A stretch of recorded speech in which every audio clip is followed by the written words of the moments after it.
Selamat sore teman-teman di bloggers dimanapun Anda berada. Kali ini studio kita kedatangan orang-orang yang serius dari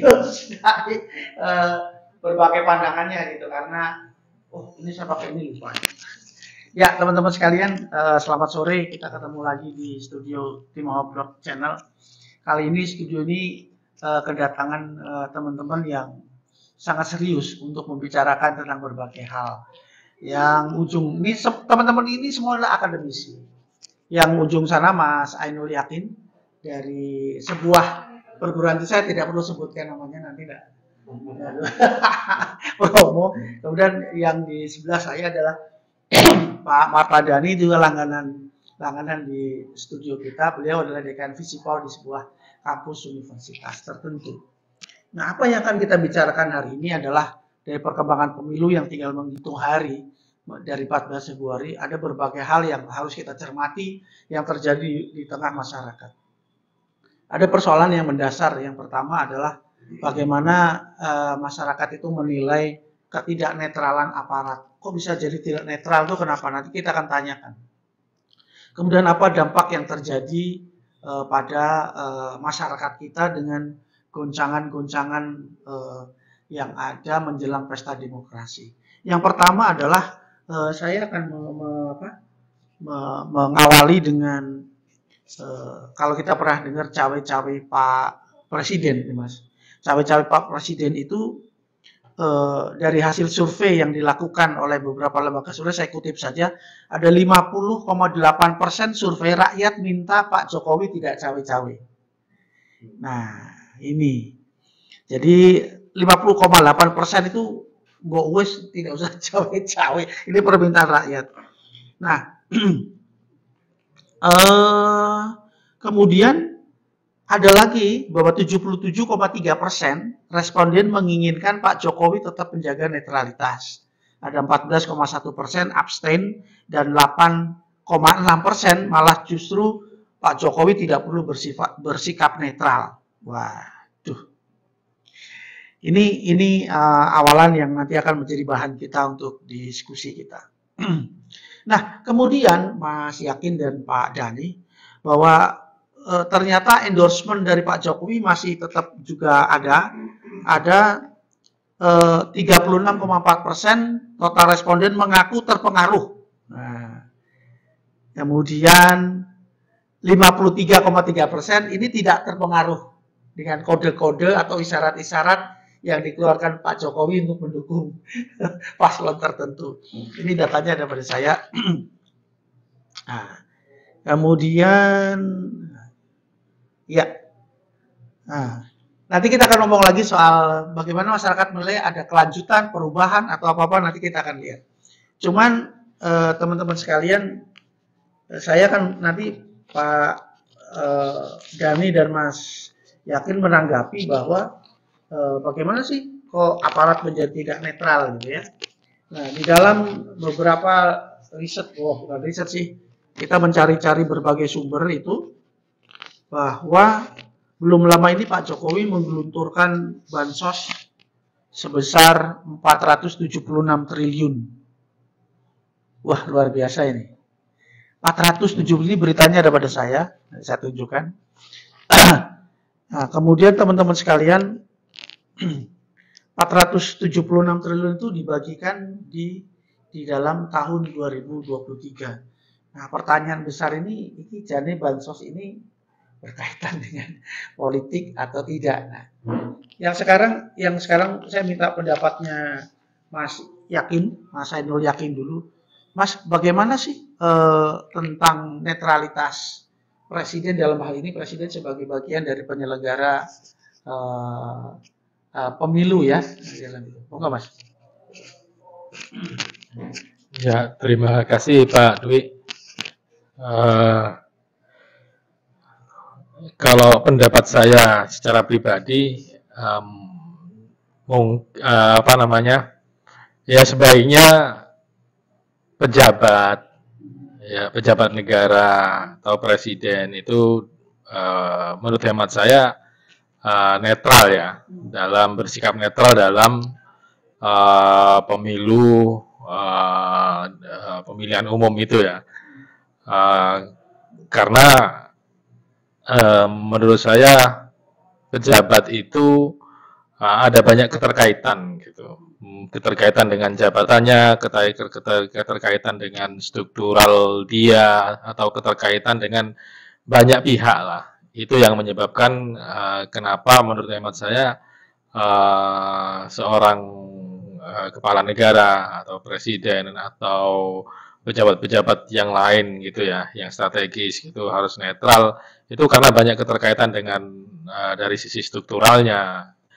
Dalam arti misalkan contohnya dia punya keterkaitan dengan pejabat-pejabat di bawahnya, dia punya kekuatan secara politik untuk menggerakkan struktur-struktur yang ada di bawahnya gitu kan, dan itu memberikan dampak yang nanti apabila dia tidak netral, maka struktur-struktur itu bisa bergerak untuk mengikuti beliau gitu ya, mengikuti seorang pemimpin gitu. Sebenarnya ini bukan hanya pendapat saya secara pribadi, ini secara pribadi saya berpendapat demikian ya Pak ya, Mas Dwi. Tapi secara umum kan mungkin dari sisi peraturan juga demikian ya, dari sisi undang-undang, misalkan Undang-Undang Nomor 7 Tahun 2017 tentang pemilu, dan mungkin aturan-aturan yang lain demikian.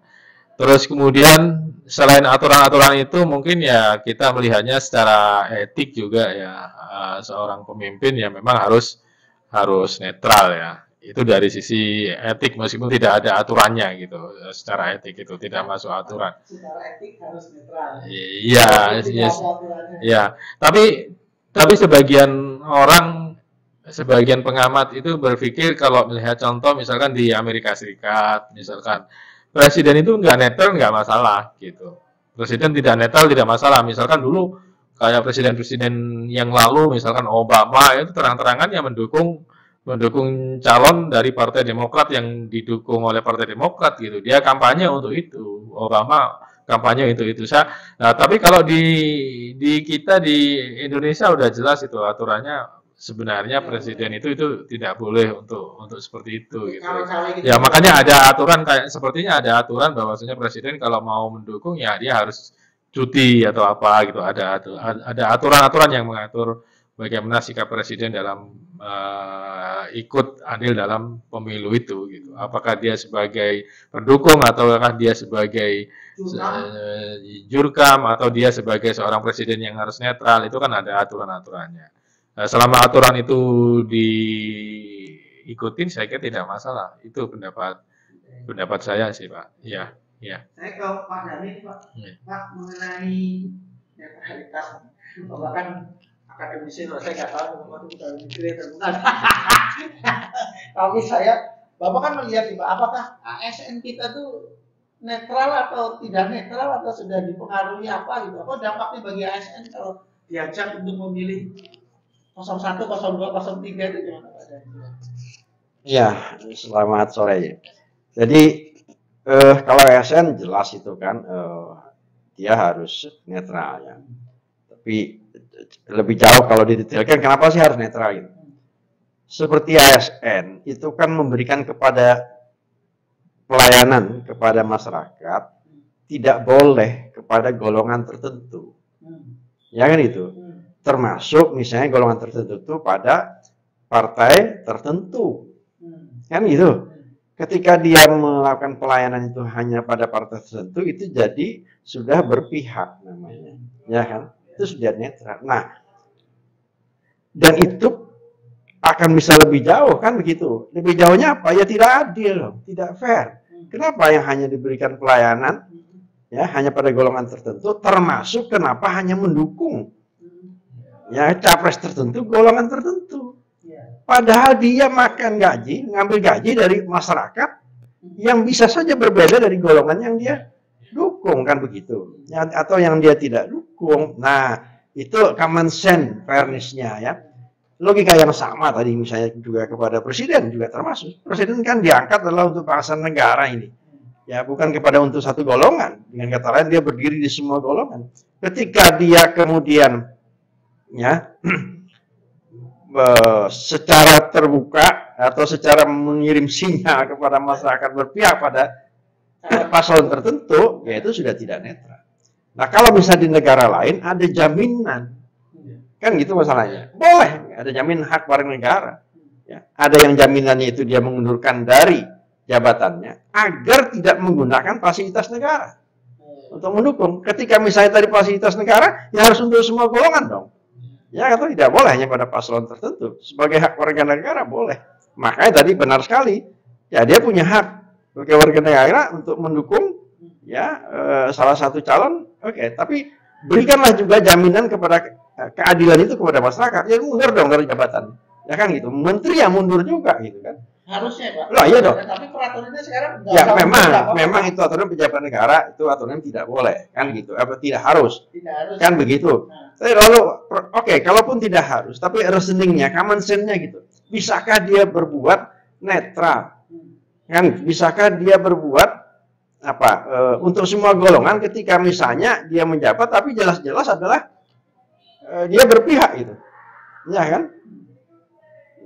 Tadi disebutkan sebagaimana presiden itu punya infrastruktur ya dan apa punya sumber daya yang luar biasa itu presiden itu ya punya sumber daya kepolisian di bawah dia ya. Panglima tertinggi ya kan ASN pegawai negeri apa yang dia tidak punya misalnya gitu. Kalau itu digerakkan semua mengirim sinyal agar dia berpihak pada paslon tertentu misalnya iya ini artinya hanya untuk golongan tertentu dong jabatannya. Oh, jadi kalau misal presiden tidak netral, jadi presiden hanya untuk golongan tertentu dan paslon tertentu. Iya dong. Namanya tadi sudah bukan berdiri di semua golongan namanya. Berdiri hanya di satu golongan gitu. Ya. Padahal beliau makan gaji dari gaji masyarakat pajak dan sebagainya yang ya berbeda dengan aspirasi masyarakat. Ya kan gitu. Itu ya tadi tidak fair ya. Dan kekuasaan itu berpotensi yang disebut dengan abuse of power. Ya. Orang bisa rakus, mau seenaknya sebagainya. Itu potensi lah ya. Potensi. Baik, Mas Yakin saya mau nanya nih, apa yang terjadi di Indonesia? Tadi kan Mas Yakin bercerita Obama aja, dia kalau di Amerika boleh dia akhirnya berkampanye dengan jelas mendukung calon yang di Partai Demokrat. Nah, pertanyaan saya adalah, ketika apa yang dilakukan oleh presiden kita sekarang, saya langsung saja Presiden Jokowi yang mengatakan dia tidak cawe-cawe, tapi pada kenyataannya dengan beberapa kegiatan itu bisa menerbitkan peraturan saja bahwa seperti kata Pak Dhani tadi bahwa tidak perlu mundur gitu ya. Tapi dia tetap melanjutkan sebagai pejabat gitu. Kalau menurut pengamatan Mas Ainul Yakin, hal itu merupakan bentuk dari apa? Ketidaknetralan atau abuse of power gitu loh presiden kita ini yang sekarang ini. Ini agak tepi-tepi jurang dikit-dikit ini. Ya, saya sepakat dengan penjelasan dari Pak Dhani tadi ya, bahwasanya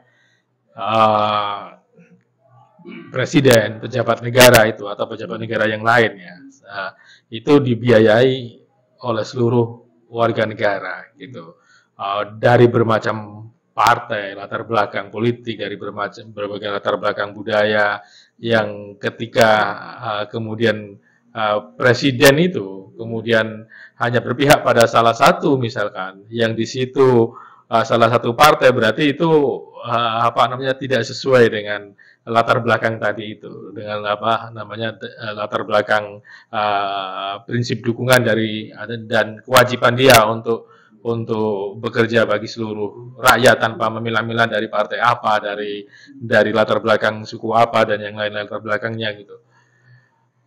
Berdasarkan itu ya saya sepakat bahwasanya seorang presiden itu memang idealnya harusnya dia bersikap netral dalam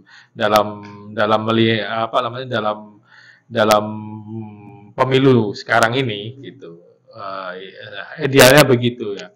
Kalau terkait dengan misalkan yang terjadi sekarang dalam politik di negeri kita gitu, misalkan presiden dinilai tidak netral gitu, ya itu harus dilihat dulu apa benar tidak netral, itu harus dilihat dulu. Jangan-jangan presiden berani berbuat seperti itu jangan-jangan misalkan aturan kita itu lemah, misalkan gitu, sehingga bisa apa namanya atau aturan-aturan kita itu tidak jelas mengaturnya. Misalkan begitu. Ya, ya misalkan aturan itu memberikan celah untuk itu gitu.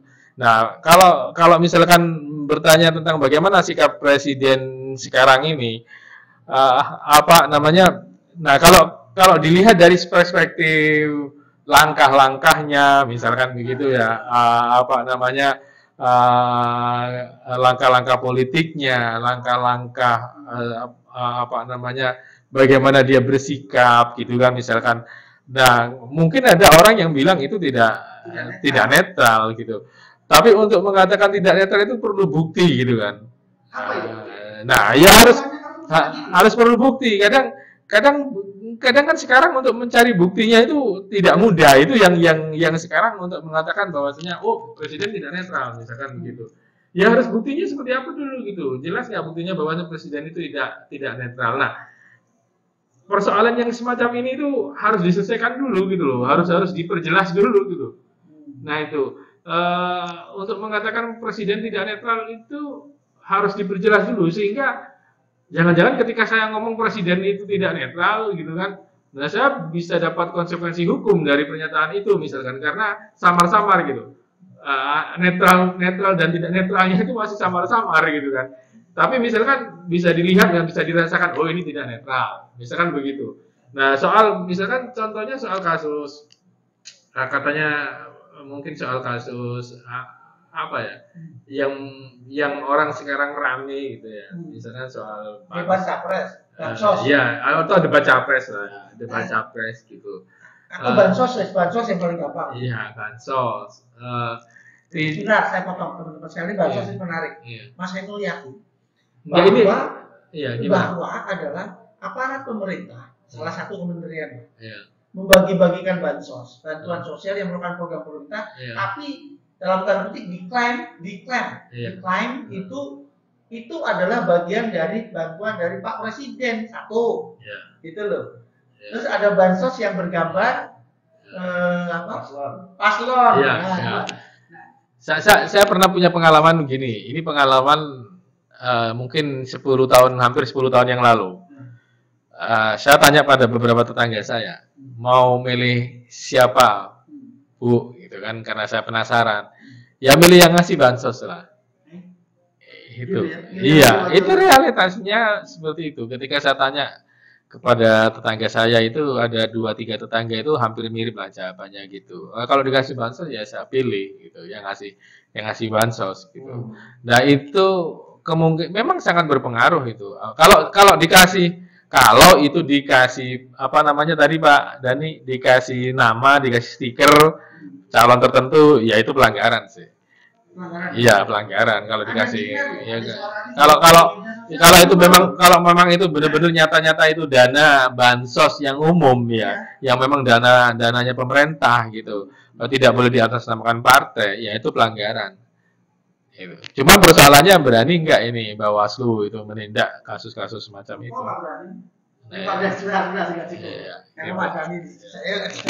Pak Dhani, saya kan melanjutkan ya dari Bapak Adil yakin sangat hati-hati sekali.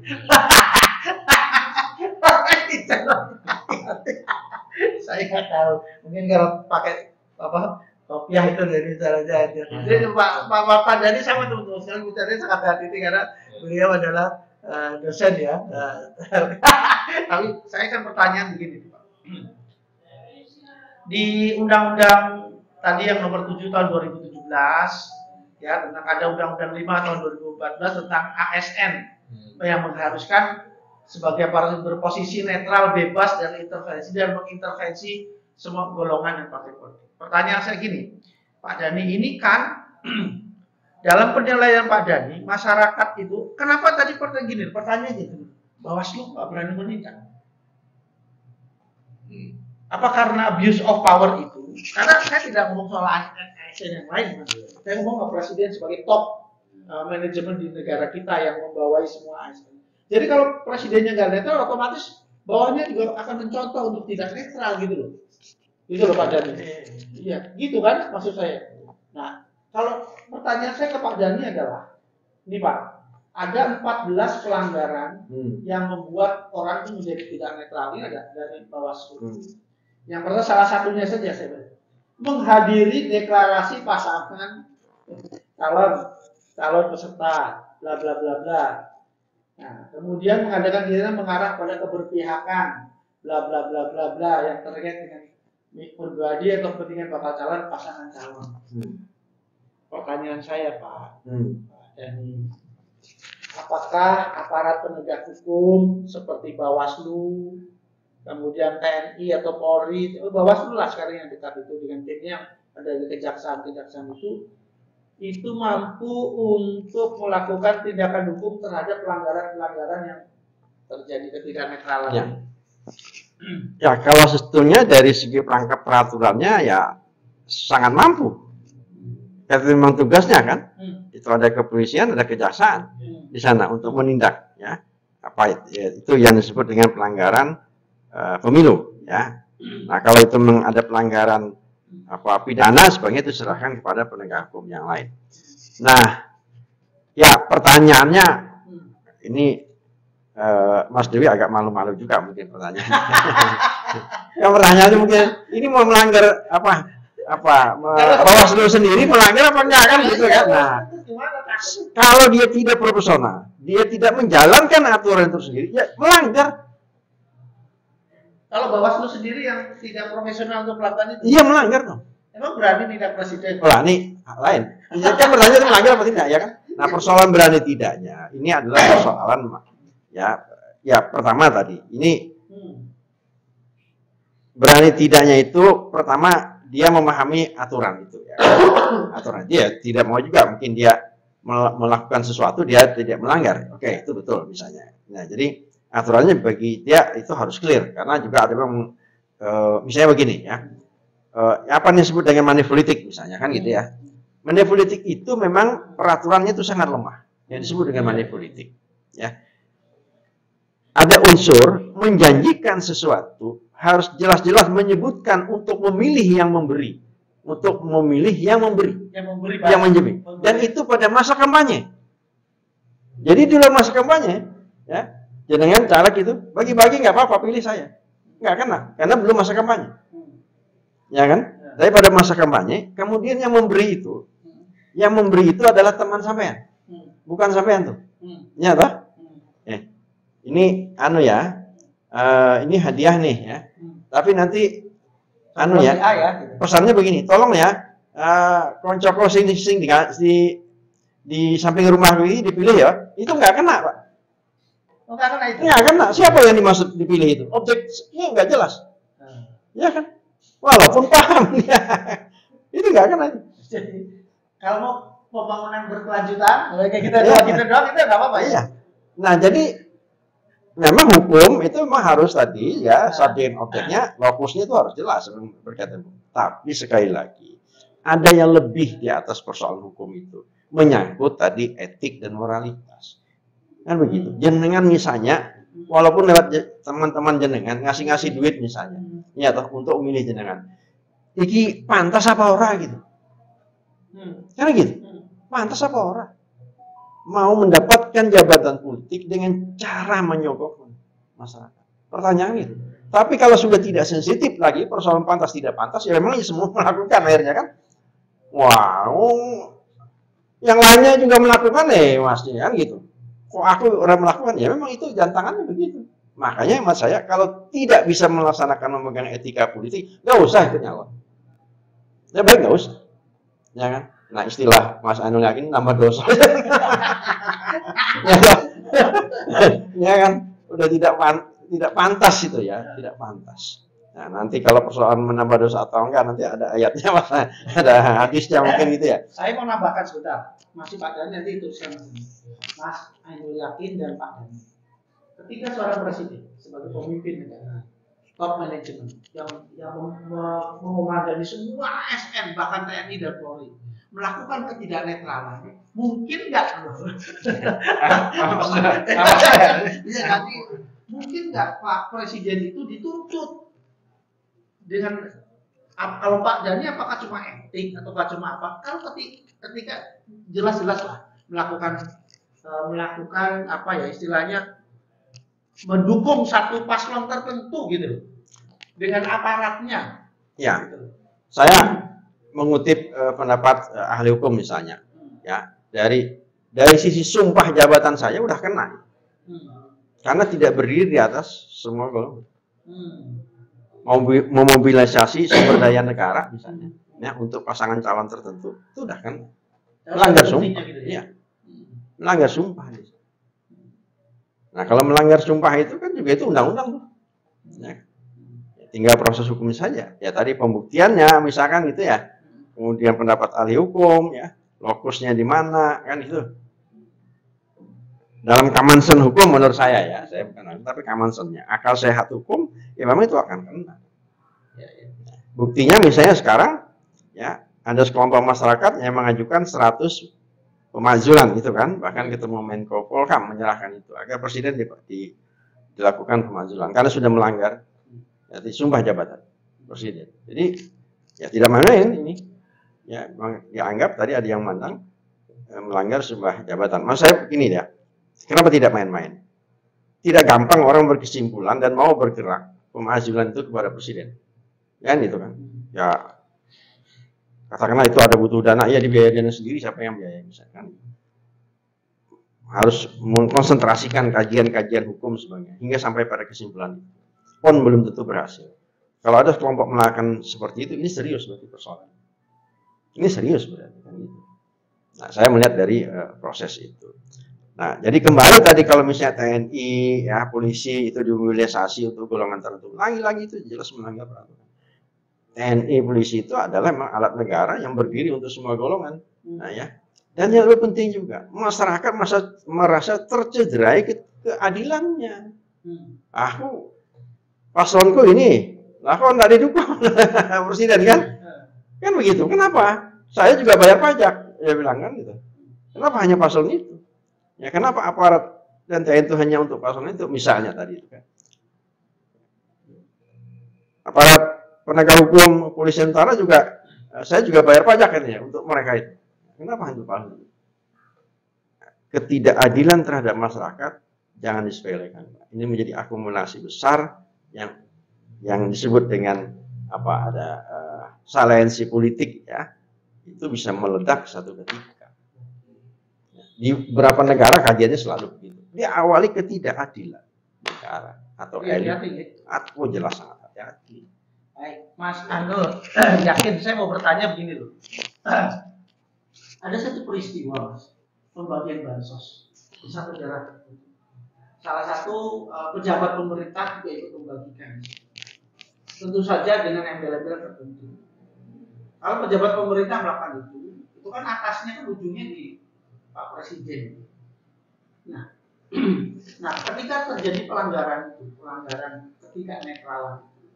So, apakah itu bisa dimasukkan sebagai bagian yang bisa dituntut bukan secara etika ya, secara etika secara hukum oleh masyarakat kepada siapa, Bawaslu atau kepada siapa terhadap pejabat itu maupun yang langsung kepada presiden sebagai penanggung jawab utama pejabat tersebut.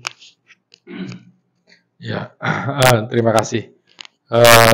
Kalau itu memang menyalahi aturan jelas ada buktinya gitu, ya harusnya bisa ditindak gitu oleh Bawaslu. Saya kira itu udah jelas ya. Pejabat tersebut ya kalau ditarik ke presiden itu kan prosesnya akan jauh ya. Kalau misalkan memang buktinya pejabat itu yang yang melanggar ya harusnya ditindak gitu sesuai dengan aturan atau hukum yang berlaku. Saya kira itu. Tapi kalau misalnya bisa nggak kita memproses ketidaknetralan presiden? Saya ngomongnya soal presiden. Karena kalau ASN itu hanya mengikuti saja. Ketidaknetralan presiden itu bisa dituntut nggak? Ya bisa. Seperti yang dijelaskan oleh Mbak Dani tadi. Ya jelas bisa. Aturannya ada kok. Aturan ada yang ngatur masa presiden harus netral itu udah jelas tadi itu. Kalau presiden netral dia bisa dituntut gitu. Iya bisa dituntut kalau tidak netral gitu. Tapi biasanya kan begini situasinya itu selalu saja hampir mirip gitu. Jadi posisi ketidaknetralan itu kan begini ya. Kadang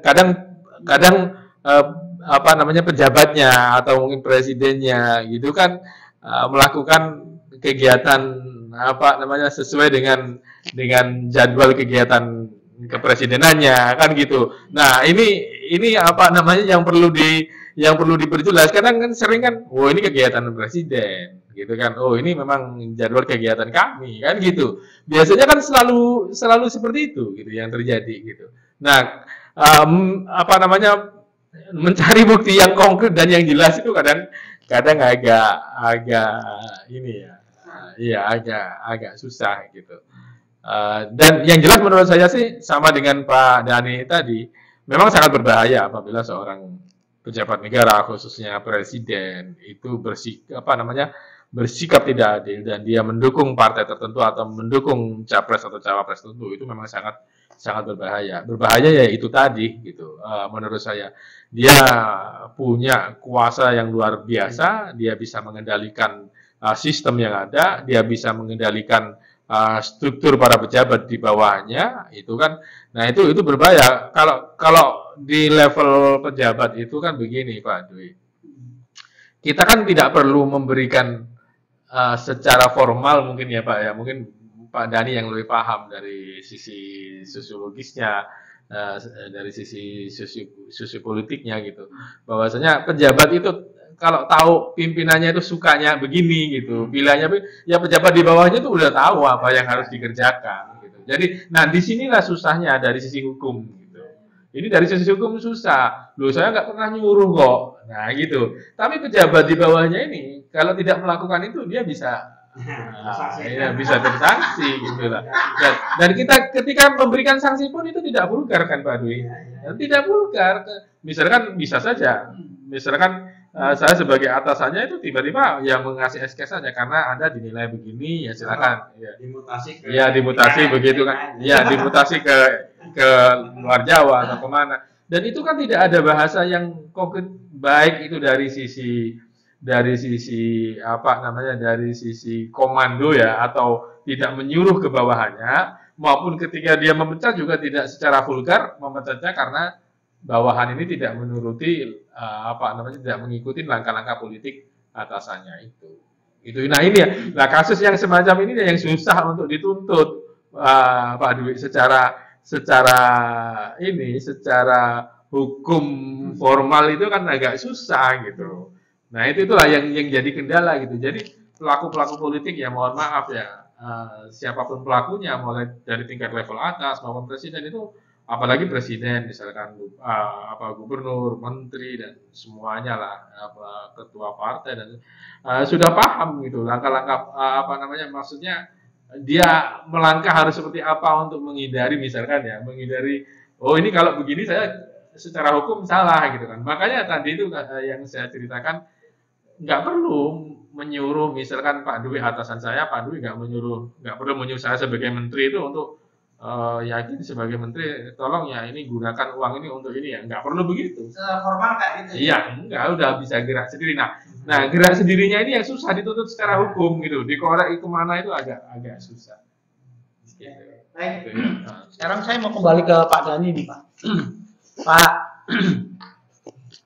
di Indonesia itu Pak Dhani sebagai dekan sipol itu ketua partai ada yang menjabat sebagai menteri juga kan Pak, gitu Pak.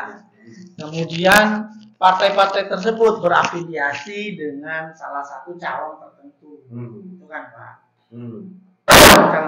Calon tertentu dan kemudian mengadakan kegiatan mungkin di masa kampanye atau di masa kampanye, kegiatan-kegiatan yang menguntungkan salah satu calon, walaupun dengan statusnya sebagai ketua umum partai politik. Pak, sistem yang seperti ini apakah membuat sistem politik Indonesia ini menjadi semakin jadi silang sengkarut begitu. Kan begitu. Nah, itu maksud saya. Kemudian yang kedua, Pak, yang kedua adalah apakah ini yang menyebabkan pemerintah mengeluarkan satu peraturan bahwa pejabat itu nggak usah cuti. tetap bekerja, karena dalam bekerja itu dia mungkin saja menggunakan berbagai fasilitas negara untuk mendukung seperti arahannya Pak Presiden. Mungkin loh Pak. Gimana Pak pendapat Bapak nih? Dari yang pertama menteri yang menjabat sebagai parpol yang akhirnya mendukung ke paslon tertentu. Ya, menteri yang mendukung kepada paslon tertentu ya. Pertanyaan jenengan tadi itu boleh apa? Tidak boleh ya. Nah memang ya ini di aturannya saya baca gini. Jadi ini Presiden sendiri menandatangani ya tahun 2003 PP nomor 53 ya. Yang mengatur cuti menteri dan kepala daerah selama kampanye pemilihan umum 2024. Yang mengatur. Juga mengatur tata cara pengajuan cuti menteri atau kepala daerah yang maju dalam Pilpres. Cuti artinya memang ada ruang cuti itu bagi menteri. Nah, memang lalu ada satu pasal. Nah, dalam pasal 31 tertulis menteri dan pejabat setingkat menteri dapat melaksanakan kampanye apabila yang bersangkutan calon presiden atau calon wakil presiden selama berstatus partai politik hingga anggota tim. Jadi memang boleh, ya boleh itu. Boleh artinya tidak perlu mundur, tapi cuti tetap harus. Kalau nggak cuti, melanggar. Ini jadi harus cuti ya? Iya, menurut peraturan ini. Ya, boleh, tetapi dia harus cuti. Nah, lalu reasoningnya apa? Kenapa harus cuti tadi? Ya kan itu, ya kan? Fasilitas negara itu lagi-lagi ini adalah dibiayai dari sisi fiskal gitu kan, dibiayai oleh masyarakat. Masa dia hanya berpihak mendukung kan gitu kepada pihak tertentu. Nah, pada fasilitasnya dari fasilitas negara, di mana pesannya itu ya fasilitas negara itu memang untuk semua golongan kan itu. Lagi-lagi masyarakat diam-diam ini tidak adil. Itu satu. Coba Pak bayangkan juga kalau yang terjadi, lah menterinya seperti itu. Lalu ada bupati lain, kalau menterinya seperti itu ya saya boleh juga dong mendukung paslon tertentu yang berbeda dengan menteri. Gimana kalau terjadi seperti itu? Ya kan gitu. Gubernurnya ada juga yang seperti itu. Ya kan? Ya. Para jenderal-jenderal yang punya pejabat itu juga boleh kan? Dia bilang, kalau gitu saya boleh juga dong mendukung. Lalu ketika ditanya, karena kan pejabat negara, dibiayai oleh negara. Yang lain juga begitu kan gitu. Kalau saya nggak boleh, kan? Nah, itu bahayanya Pak. Ya, di antara misalnya kekuatan militer terjadi seperti itu, di antara misalnya kekuatan hukum atau kepolisian terjadi seperti itu, bahaya nggak itu? Bahaya sekali Pak itu. Ya. Makanya kemudian tadi itu arti makna penting cuti itu loh. Ya. Jadi jangan kita pikir tenang-tenang aja nggak apa-apa, enggak Pak. Ini bisa menjadi satu referensi perilaku politik yang lain. Nah, makanya kemarin kan juga saya dengar itu ada salah satu bupati di Jogja tuh datang hadir di acaranya salah satu paslon kan gitu. Yang lain juga begitu. Ya, toh. Ya, bupati dia. Iya, toh. Iya, ini loh. Kata-katanya sederhana memang. Tapi kalau ini dibiarkan, bagaimana kalau misalnya di struktur TNI itu ada yang melakukan juga tadi atas dasar seperti itu, ya kan? Padahal sudah ada aturannya, dia tidak cuti, berpihak sebagai ini yang. Nah, negara itu menjamin stabilitas itu dengan cara seperti itu tadi, tidak menggunakan fasilitas negara hanya untuk golongan tertentu. Itu jaminan negara agar tidak mendorong, memancing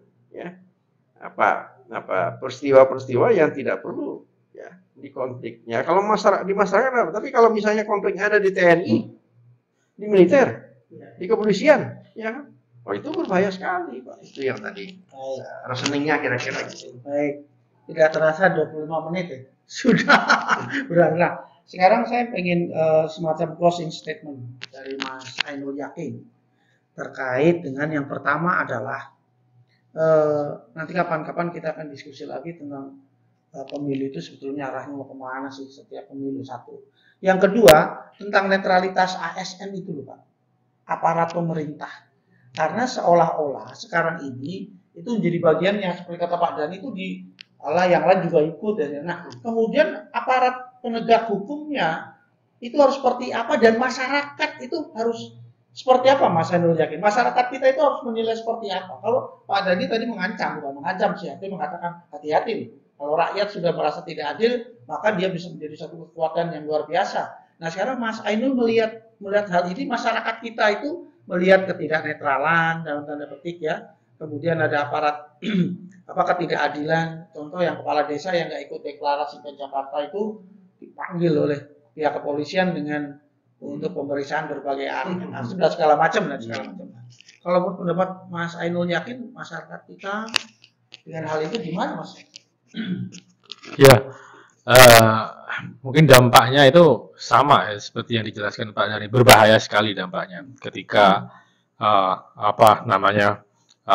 para pejabat ASN yang sekarang ini atau aparat-aparat penegak hukum, TNI, Polri dan semuanya kemudian melakukan ketidaknetralan itu secara bersama-sama, secara masif itu sangat berbahaya karena ini nanti akan berlanjut lagi di pemilu yang akan datang itu. Praktisi politiknya itu akan melakukan hal yang sama lagi gitu loh. Kemarin tuh melakukan seperti itu gitu loh. Dan ini akan membangun kembali netralitas ini, membangun sistem pemilu yang adil, jujur dan bisa dipilih jurdil itu susah sekali. Gitu. Ketika sudah rusak itu besoknya akan dirusak lagi gitu. Kemarin bisa kok gitu. Itu akan semacam efek domino gitu ya.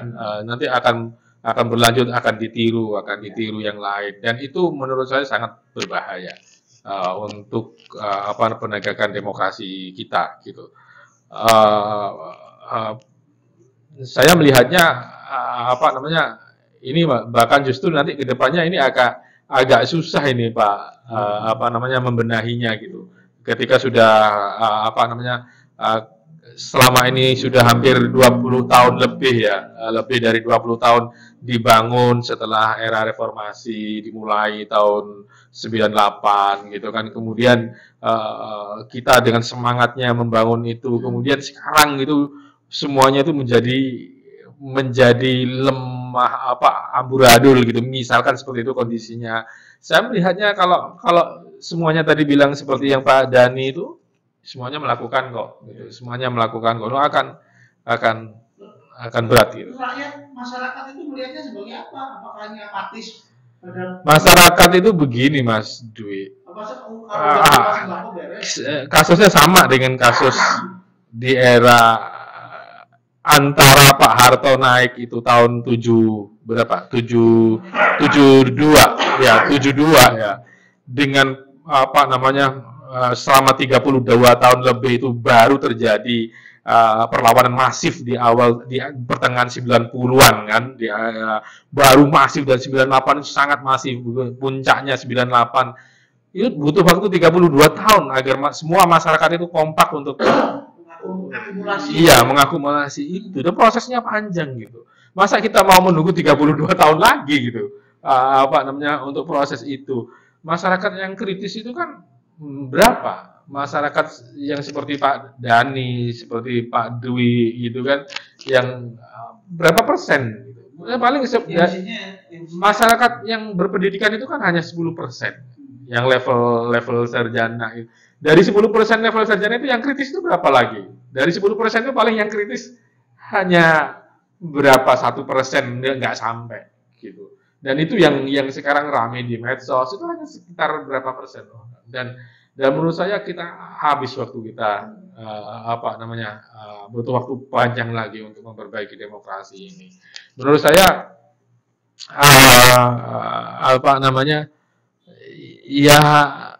ini agak rumit, memang menyelesaikannya itu rumit. Saya sampai berpikir ini bagaimana ini kondisi seperti ini cara menyelesaikannya seperti apa gitu kan. Kalau misalkan penegak hukumnya sudah ikut dalam lingkaran itu, ya kan, para pelaku politiknya sudah masuk dalam lingkaran itu gitu kan. para aktivis yang harusnya kritis sudah masuk dalam lingkaran itu. Even kita yang di akademis itu hati-hati sekali. Pak Dwi kan melihat saya hati-hati bicara kan, karena situasinya memang, mohon maaf ya, situasinya memang tidak memungkinkan kita untuk apa namanya untuk membicarakan ini dengan begitu vulgar gitu kan. Nah ini bukan soal takut saya kira itu. Iya, iya, karena kita di negara Konoha gitu. Mungkin ya mohon maaf ya, mungkin dalam tanda kutip, mungkin kalau 10 tahun yang lalu mungkin masih berani orang-orang bicara lebih ini ya. Ya mungkin Pak bisa mendapat kesimpulan bahwasanya memang kebebasan berpendapat memang turun gitu kan. Apa namanya level kita memberikan kebebasan berpendapat gitu kan.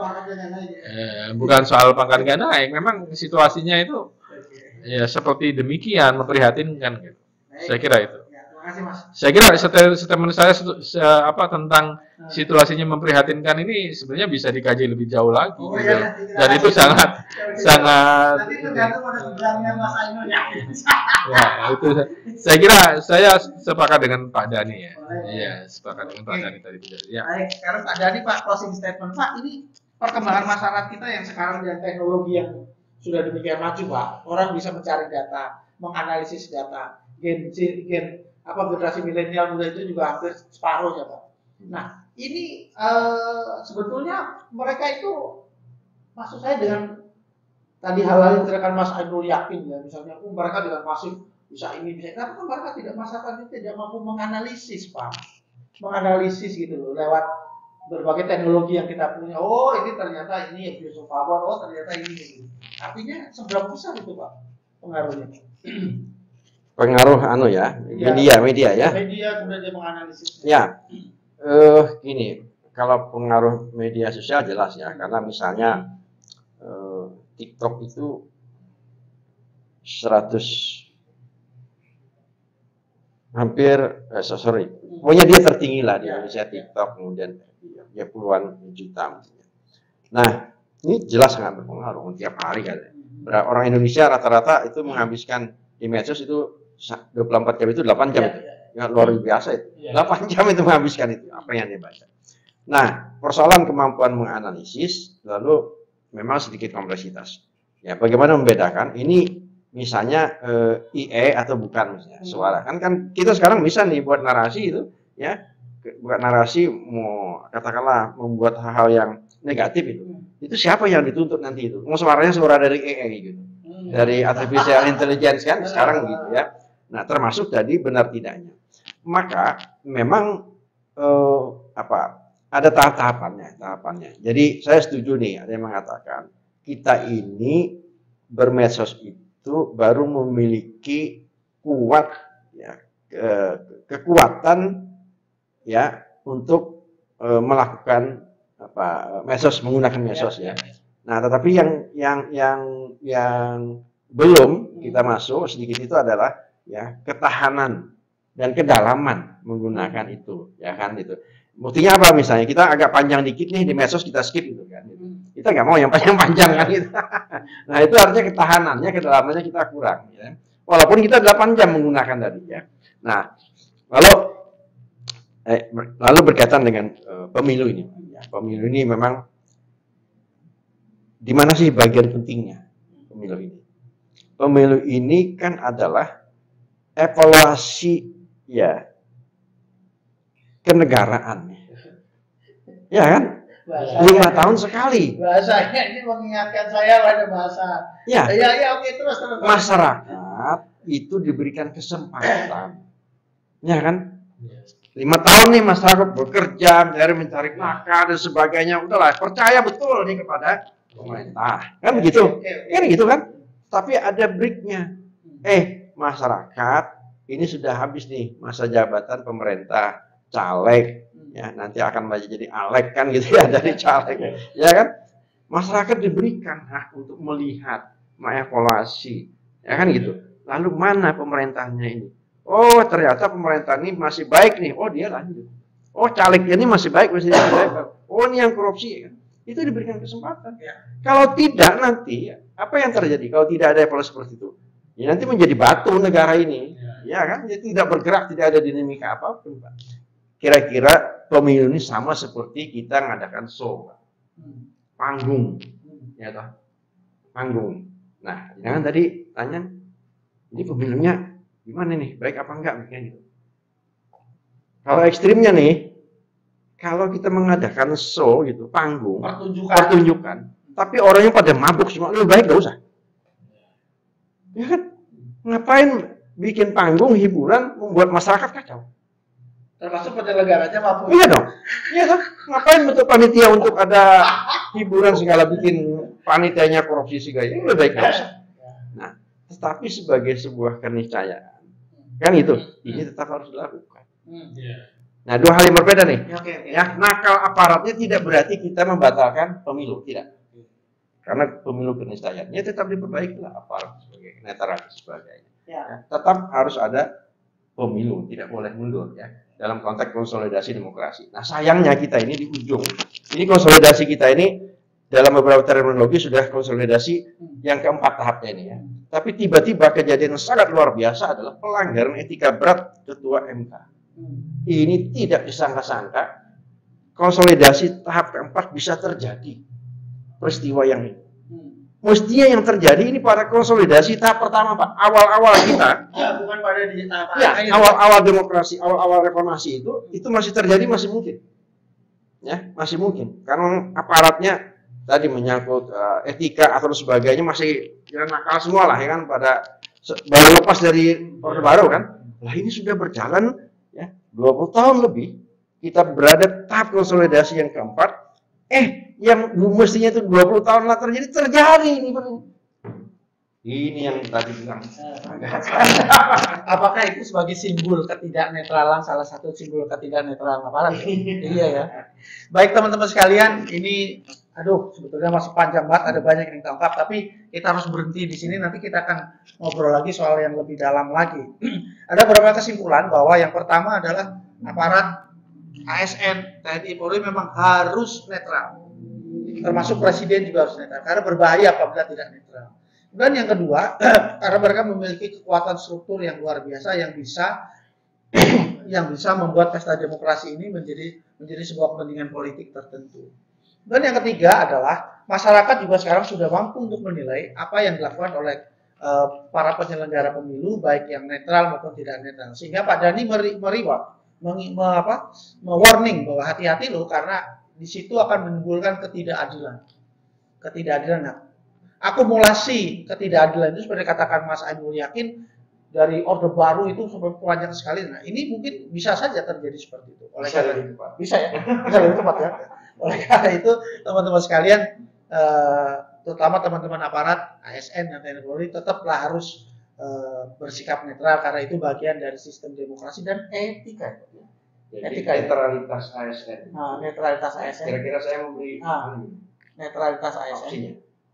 Ketika ASN aparat itu netral, sesungguhnya dia sedang memelihara negara. Jadi netral itu memelihara negara. Iya. Baik teman-teman, sampai ketemu lagi di perbincangan kita di lain waktu. Salam. Terima kasih nih Mas. Ya, gini Mas. Gitu dong. Bukan, ini kan oke gitu loh. Oke.